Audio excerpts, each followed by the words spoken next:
Com a renúncia de Jânio, quem assumiu foi seu vice, João Goulart, ministro do Trabalho de Vargas, deputado federal e vice de JK. Jango era um varguista de carreira. Apesar de não ser ligado ao pensamento marxista, João Goulart tinha ligações com outras ditaduras populistas latino-americanas. Só que quem estuda o período sabe que o Comintern, o poder comunista soviético, tinha uma orientação para os comunistas apoiarem. Quando eles estavam fragilizados, quando eles não tinham condições de assumir o poder por uma revolta armada, eles tinham orientação para apoiar os governos nacional-populistas. Por isso que houve apoio comunista à eleição do Juscelino. E, obviamente, começou a haver um interesse comunista no governo do João Goulart. E os ministros militares começaram com o papo de que havia razões de segurança nacional para evitar que João Goulart assumisse a presidência, que ele seria um risco à segurança nacional. Quando Jânio Quadros renunciou, João Goulart estava na China comunista de Mao Tse-tung, estreitando o relacionamento entre os dois países. Com o impasse da renúncia no Congresso, Jango fez uma série de escalas antes de voltar ao Brasil. Sua última parada era em Montevidéu, onde encontrou-se com Tancredo Neves, o líder do governo no Congresso. E Tancredo diz pra ele o seguinte: escuta, tá difícil lá no Brasil, muita resistência, mas a gente achou uma medida pra salvar a Constituição. Na verdade, a gente pode deixar a Constituição um pouquinho de lado, é pra salvar o Brasil. E tá, que conversa é essa, né? O Tancredo diz o seguinte: a gente pode fazer um parlamentarismo. Então assim, você é o presidente, mas quem governa é um ministro, primeiro-ministro, tá? Alguém colocado nessa posição pelo Congresso, momentaneamente, tudo. Pode ser, porque se você voltar como presidente, vão te perseguir, é melhor você ficar no exílio. E ele diz, pode ser. Agora eu abro um parênteses. O que estava acontecendo no Brasil nesse momento?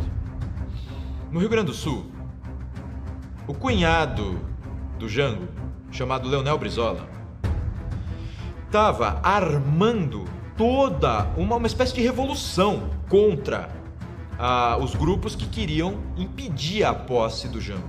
Eu assisti, eu vi a agitação, eu vi o povo sendo armado, eu vi trincheira montada na frente do palácio com sacos de areia, eu vi as metralhadoras em cima do Palácio Piratini para defender. E aquilo pretendia ser um foco de resistência, né, para permitir a posse do vice-presidente da República, que estava vindo para o Brasil. Ele era realmente um orador de boa qualidade, mas empolgado com as teses de esquerda, e as sustentava e afirmava, e o Brasil não as queria, e a maioria do Congresso não as queria, né? Então, finalmente, felizmente, no final do processo todo, acabou prevalecendo a razão, né? O presidente aceitou a adoção do parlamentarismo e ele passou, durante 3 meses, ele governou, inclusive nomeou, três primeiros ministros tiveram que ser substituídos porque não se afinavam, eles representavam uma opinião majoritária que não era a opinião do presidente. Então, nenhum primeiro-ministro servia ao presidente da República. E aquilo ali logo redunda num plebiscito e o presidencialismo volta, o João Goulart recupera os seus poderes. Então ele se torna o presidente da República. Aí sim, com vários poderes na mão. E nesse período da década de 60, o Luiz Carlos Prestes estava com uma reaproximação com a União Soviética, ele mesmo estava já em contato com o Nikita Khrushchev. E nesses documentos ele conta como estava sendo feito o trabalho para que o comunismo assumisse o poder no Brasil. Era o objetivo declarado e expresso. Guerra Fria. E isto se acelerou a partir da chegada ao poder do Jango.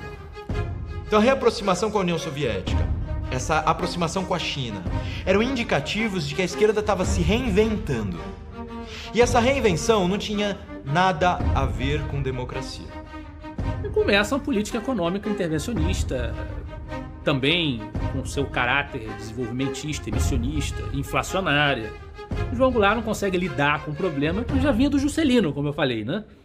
O Jango levou isso a uma potência ainda maior, numa situação de Brasil ainda política mais complicada, mas continuou inflacionando.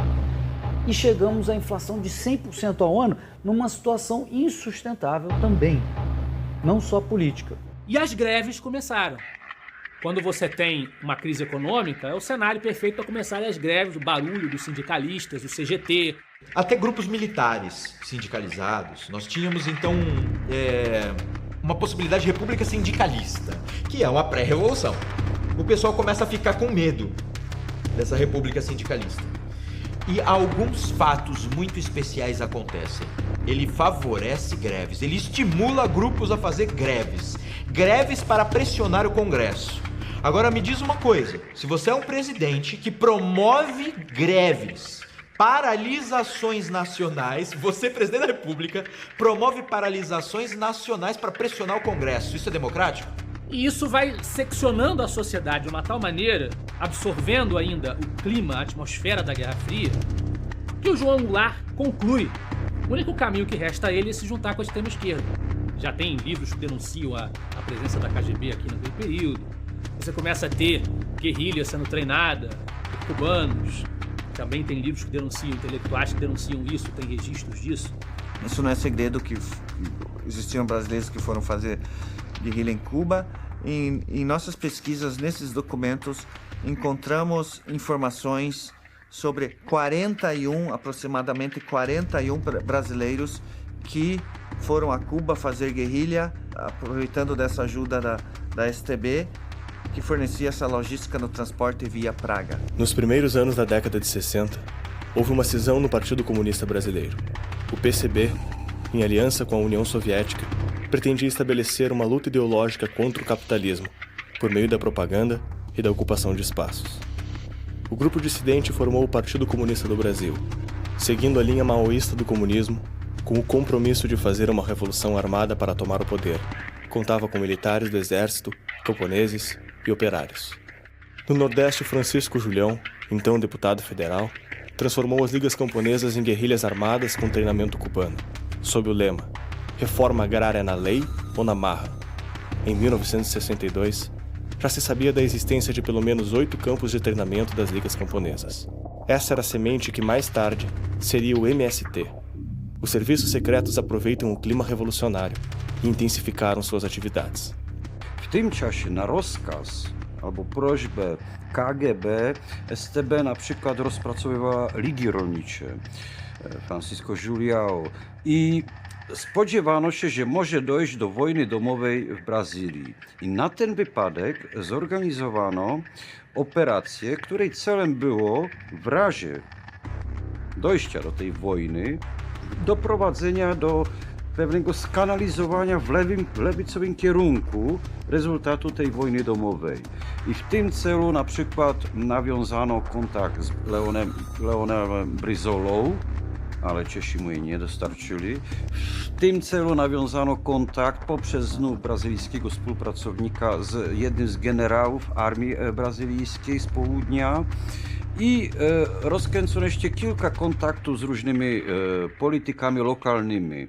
Właśnie, żeby stworzyć różne takie bazy, takie ośrodki, za których pomocą można by było sterować tą wojną. Uma outra grande operação importante, segundo os documentos da STB, foi a Operação Druzhba, em português, Amizade.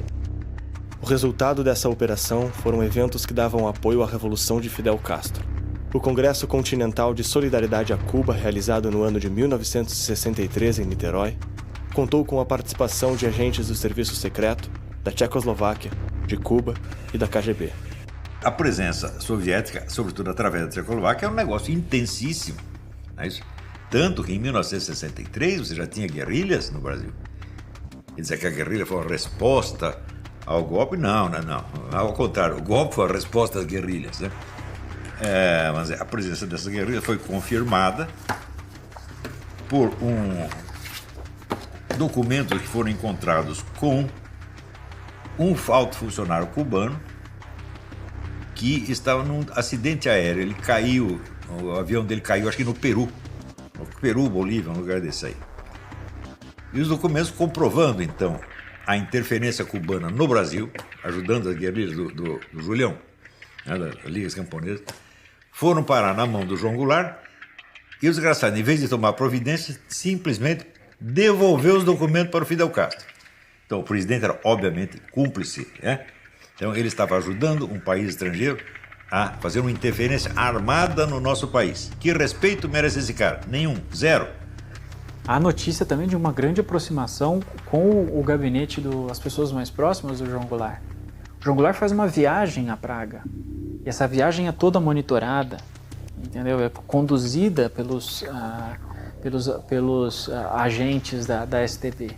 Se até então a história dizia que é toda uma teoria da conspiração, dizer que não existia possibilidade nenhuma de golpe comunista e tal no Brasil, o livro relata algumas cenas que dão a entender que o Jango era muito próximo de pessoas que eram agentes da KGB.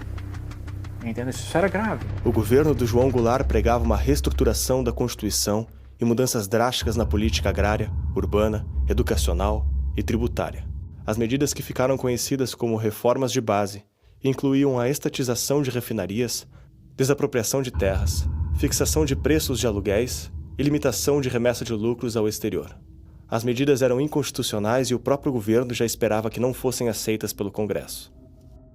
O Jango, então, decide dar uma caetada realmente autoritária. Ele pede no Congresso a aprovação do estado de sítio. João Goulart vai ter tentado governar por decretos. E essa tentativa de governar por decretos é o que vai ser o momento determinante para que a oposição se manifestasse contrária a ele. E como o Brasil já tinha, desde 1889, uma tradição de golpes ou tentativas de golpe, João Goulart era mais um que, de fato, tinha essa intenção.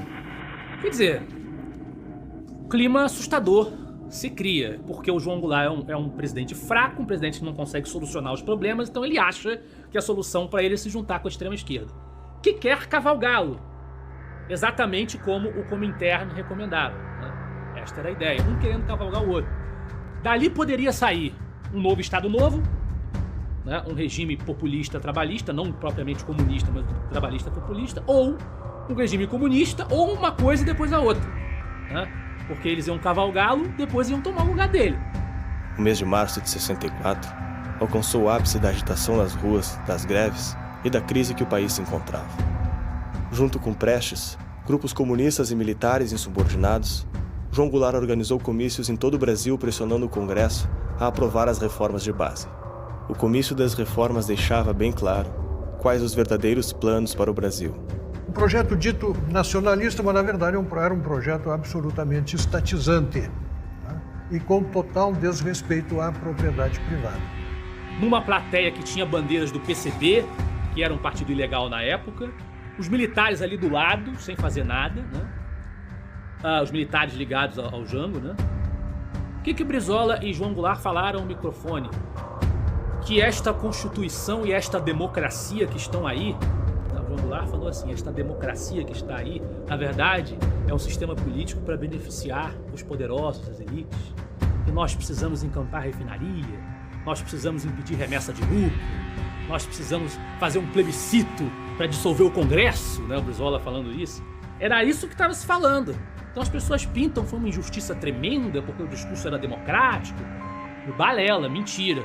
Naquela noite, as janelas do Rio de Janeiro tinham todas uma vela acesa, que foi um sinal de protesto da população em relação ao que tinha acontecido na Central do Brasil. A história sobre o que aconteceu em 1964 é alvo de muitos debates até hoje. Por décadas, essa história foi analisada sob uma perspectiva única, que de certa forma limitou uma investigação mais aprofundada dos documentos, das fontes primárias e do contexto geopolítico da época.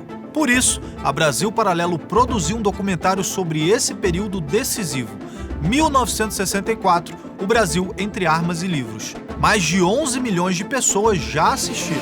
Mas atenção, esse material é exclusivo para os membros da Brasil Paralelo. E para que você não fique de fora, estamos liberando agora uma condição especial para você se juntar a nós, o Plano Mensal da Brasil Paralelo. Isso significa que você não precisa mais comprometer o limite do seu cartão de crédito com assinaturas anuais. Ao garantir o seu acesso agora, você terá em mãos esta produção e mais de 100 documentários originais da Brasil Paralelo. Além de filmes premiados, catálogo infantil seguro para todas as idades e cursos em diversas áreas do conhecimento. Saiba que o que você vê aqui no YouTube é só uma pequena parte do vasto conteúdo que os membros recebem. Ah, e um detalhe importante, hein? Essa oferta pode sair do ar a qualquer momento e só vai estar disponível para quem está assistindo esse vídeo agora, pelo link da descrição ou pelo QR Code que está aparecendo aí na tela. Aproveite o plano mensal da Brasil Paralelo e ative todos os seus bônus agora mesmo. Nós contamos com você. Muito obrigado e até breve.